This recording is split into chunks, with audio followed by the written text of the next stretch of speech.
a very sacred place. In a remote part of what today is central Washington. This was a hub. This was a ceremonial hub for our people to live.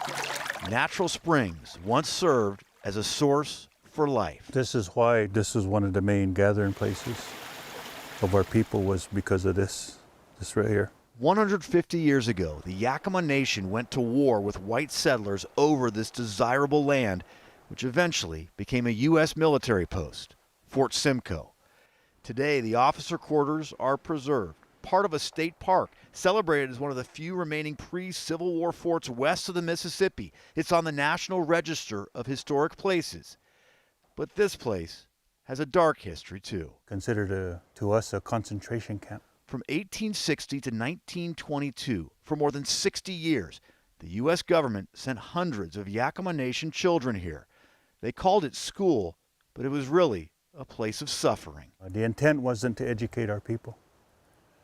The intent was to change our people, to take away what was sacred to us, not only our food and water, but our language, our traditional ceremonies, our songs, even our hair. The country ran more than 400 boarding schools across the country for more than 150 years.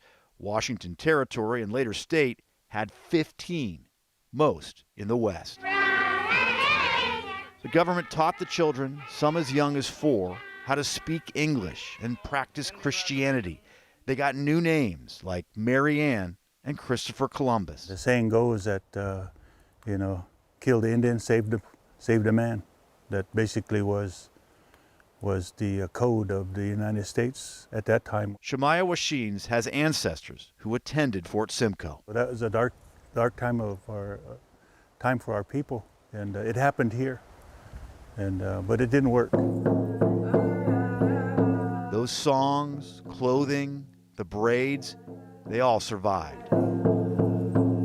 Thanks in part to Yakama Nation elders like Patsy Whitefoot, the leader of the Little Swans dance group. The parents, grandparents, they wanted to make certain that the girls were learning these particular dances. And Lavina Wilkins, who teaches the language the school tried to wipe out and retells stories about her parents' time at Fort Simcoe. It hurts. Like how the jail at the school, one of 5 original structures still standing, was where school leaders sent boys and girls when they tried to run away or dared to speak their language. Some of them couldn't speak English. They weren't taught to speak English.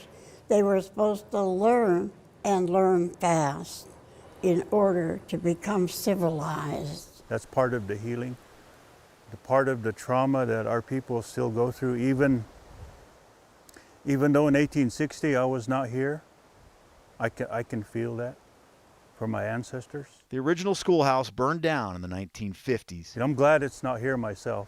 Now there's not much evidence at the state park that this land housed children taken from their homes. The Yakama Nation is working with the state to find a way to honor not only the military's presence, You could almost hear our people here. but the souls of those children as well. It's not going to be beads and buckskin. It's going to be the true story about our people and about what this place represents and what it means to us, so that when people do come here to visit, they'll understand and know and learn about who we are and what we went through. U.S. Interior Secretary Deborah Haaland is on a year-long Road to Healing tour. She's visiting former boarding school sites around the country. The Yakama Nation has extended an invitation, and they hope to host her soon at Fort Simcoe State Park. From the Yakama Nation, Drew Mickelson, King 5 News.